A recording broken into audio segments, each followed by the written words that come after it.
थामा के एंड में ऐसा ट्विस्ट आया जिसने पूरे मैड हॉरर यूनिवर्स की हवा बदल दी। और हाँ, वो स्त्री का राज भी आखिरकार खुल गया जिसको लेकर पूरे फिल्म की शुरुआत से ही लोग बेताब थे सिर्फ स्त्री का कैमियो देखने के लिए। और एंड में बड़ी ही चतुराई से दिखाया गया स्त्री का रूप। चलो बताती हूँ कैसे। तो आज हम बात करने वाले हैं थामा मूवी की फुल स्टोरी, पॉजिटिव पॉइंट्स और साथ में नेगेटिव पॉइंट्स भी। मूवी का ब्लडी एंडिंग ट्विस्ट जो आपके होश उड़ा देगा, और कैसे स्त्री, भेड़िया, सरकटे, मुंजे सबको थामा के यूनिवर्स से कनेक्ट कर दिया गया। तो वीडियो बहुत ही इंटरेस्टिंग होने वाली है। ये रिव्यू देख लिया तो मूवी को लेकर जो भी डाउट्स है सब क्लियर हो जाएंगे। तो वीडियो का एक भी पार्ट स्किप मत करना। चलो शुरू करते हैं और खोलते हैं ये हॉरर लव यूनिवर्स का पूरा खेल।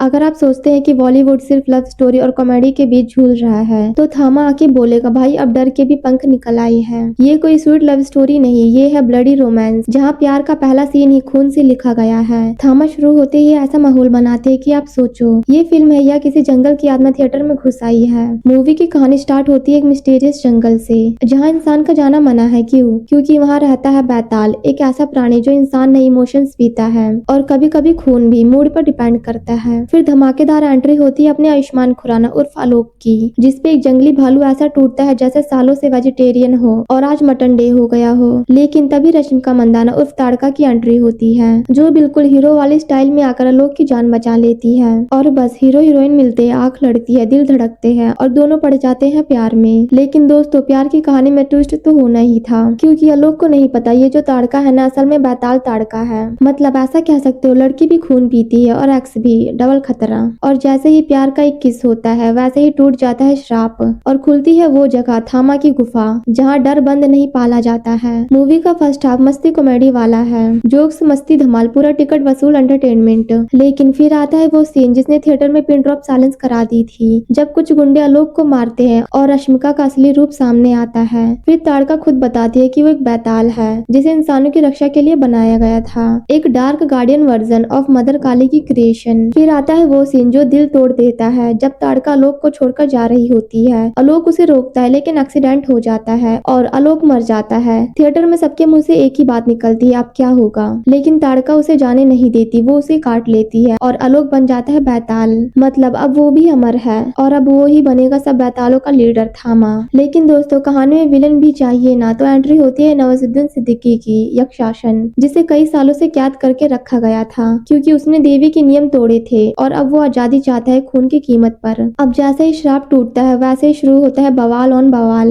बीच में आते हैं मैड डॉग हॉरर यूनिवर्स को जोड़ने वाले मजेदार कैमियोस जैसे गॉड ऑफ हैंड्स, जनार्दन मतलब जाना, जो फुल एंटरटेनमेंट लाते हैं। और फिर आता है वो मोमेंट जिसका सबको वेट था, वरुण धवन का भेड़िया अवतार। दोस्तों, क्या लड़ाई होती है, थामा वर्सेस भेड़िया, ढांसू क्लैश। ऐसा लगता है जैसे थामा वर्सेस भेड़िया पे तो अलग मूवी बननी चाहिए। जिस तरह Godzilla versus Kong Hollywood edition था, उसी तरह इंडिया का अपना थामा वर्सेस भेड़िया होना चाहिए। अब मूवी का सस्पेंस यही है, जब आलोक थामा बनेगा तो क्या होगा, क्या नवाजुद्दीन फिर से कैद होगा या खून की गद्दी वही संभालेगा। लेकिन वेट, एंड में कुछ ऐसा दिखाया है कि सोचोगे तो भी नहीं पता लगा पाओगे कि क्या हो रहा है। सरकटे की एंट्री होती है एंड में। सो मूवी के एंडिंग पार्ट के ट्विस्ट की बात करें तो थामा के एंड में जब आयुष्मान खुराना का कैरेक्टर आलोक मरता है तो माता काली खुद उसे चुनती है नए थामा के रूप में। वो इंसान जो बैताल बनकर भी इंसानियत की धड़कन रखता है। यहीं से यूनिवर्स पलट जाता है। पोस्ट क्रेडिट सीन में दिखता है कि भेड़िया अब थामा को हंट करने उसके गुप्त गांव तक पहुंच चुका है। मतलब अगली फिल्म भेड़िया वर्सेस थामा, जहां वैम्पायर और वेयरवुल्फ की टक्कर फाइनल होने वाली है। लेकिन ट्विस्ट ये है, पीछे से सिरकटा भी लौट आया है और वो बना रहा है अपना डार्क टीम। और सरकटे की एंट्री हो गई है तो स्त्री को तो आना ही पड़ेगा, क्योंकि स्त्री 2 में सरकटा ही था स्त्री का विलन। मतलब अब स्टार्ट होने वाला है मैड हॉरर यूनिवर्स का एंड गेम। तो अब बस थामा वर्सेस भेड़िया की एपिक बैटल का वेट है, जो या तो भेड़िया 2 में देखने को मिल सकता है या थामा वर्सेस भेड़िया के सोलो मूवी में। वेल, अब बात करते हैं परफॉर्मेंस की। आयुष्मान खुराना, इस आदमी ने हॉरर यूनिवर्स को ऐसा मिक्स किया जैसे मैगी में चॉकलेट डाल दो। अजीब लेकिन काम करता है, कभी डराता है कभी खुद डर जाता है। डायलॉग्स ऐसे फेंकता है कि बैताल भी हंस पड़े। रश्मिका मंदाना, लुक की आइकन स्टार, इस बार सिर्फ सुंदर नहीं खतरनाक भी।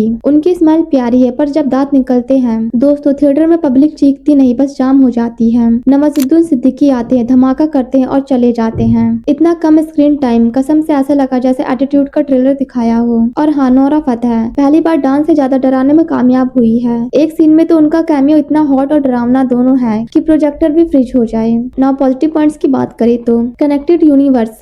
दोस्तों, मैड हॉरर यूनिवर्स अब सच में इंडिया का एमसीयू बनता दिख रहा है। हर कैमियो, हर क्लू आगे की फिल्म से जुड़ा है। फैंस के मुंह से बस एक ही बात निकलती है, माइंड ब्लोइंग। कैमियोस का तड़का। थामा में कैमियो इतने हैं कि आप गिनते गिनते खुद कैमियो बन जाओगे। हर कैमियो से यूनिवर्स की गहराई बढ़ती है और पब्लिक सीट से उछलती है। Visuals and sound. जंगल की हवा, बेताल की आवाज और ब्लड सीन सब इतना रियल कि स्मेल तक फील होगी। हॉलीवुड लेवल प्रेजेंटेशन, देसी फोकल टच के साथ। रश्मिका का रोल, फुल फीमेल पावर, ना रोना ना बचाना, बस मारना। और जिस ग्रेस में उन्होंने हॉरर रोमांस बैलेंस किया है वो देखने लायक है। स्टोरी और म्यूजिक। बैकग्राउंड स्कोर ऐसा कि गूज़बम्प्स गारंटेड। और कहानी इतनी रहस्यमय कि कौन बेताल है ये सवाल आखिर तक बना रहेगा। नाउ नेगेटिव पॉइंट्स की बात करें तो पहला half slow entertainment speed. Starting में फिल्म थोड़ा लेक्चर मोड में चली जाती है। इतना एक्सप्लेनेशन की लगे बेताल का बायोग्राफी कोर्स चल रहा है। Dialogue overload. कुछ जगह तो ऐसा लगा कि सबने एक्टिंग छोड़कर शायरी क्लब खोल लिया है, जिसे देखकर बस एक ही बात बोलने का मन करता है, भाई डर दिखाओ, समझाओ मत। नवाजुद्दीन की बर्बादी। ऐसा एक्टर और इतना कम स्क्रीन टाइम, ये वैसा है जैसे बिरयानी में मांस डालना भूल गए हो। परेश रावल का ट्रैक, हर सीन में वो ऐसे लगते हैं जैसे खुद सोच रहे हो मैं यहाँ क्यों हूँ। एडिटिंग थोड़ी हड़बड़ी में। यूनिवर्स का सेटअप बहुत ही बढ़िया किया था, पर क्लाइमेक्स में सब कुछ झटपट समेट दिया गया, लगा एडिटर को घर जल्दी जाना था। सो दोस्तों, थामा कोई सिंपल हॉरर मूवी नहीं है, ये एक यूनिवर्स की शुरुआत है जहाँ डर भी खूबसूरत और प्यार भी जानलेवा। अगर आप स्त्री, भेड़िया और मुंजा जैसे यूनिवर्स के फैन हो तो थामा आपका नया ऑब्जेक्शन बन जाएगी, जो हॉरर, लव और मेटा यूनिवर्स का मिक्सचर पेश करती है। लेकिन अगर आप सीधी कहानी ढूंढ रहे हो तो दोस्तों ये जंगल है, यहाँ रास्ता नहीं मिलता, ट्विस्ट ही ट्विस्ट मिलते हैं। क्योंकि अगर ये मूवी सच में देखी हो तो तुम जानते हो ये सिर्फ हॉरर नहीं, ये पागलपन है। इमोशंस प्लस हंसी प्लस खून प्लस थ्रिल सबका मिक्सचर है। और अगर नहीं देखी तो अब तो पॉपकॉर्न ले आओ, क्योंकि थामा is not just a movie, it's a monster of madness. तो अगली बार कोई बोले बॉलीवुड में हॉरर नहीं बनता, उसके कान में धीरे से फुसफुसाना, थामा देख फिर बात करना। बाकी आप बताओ, आप थामा मूवी को 5 में से कितना रेट करना चाहोगे? कमेंट करो आपको मूवी कैसी लगी। एंड वीडियो पसंद आई तो एक लाइक कर दो, शेयर कर दो, सब्सक्राइब कर लो। Now take care, tata, bye bye.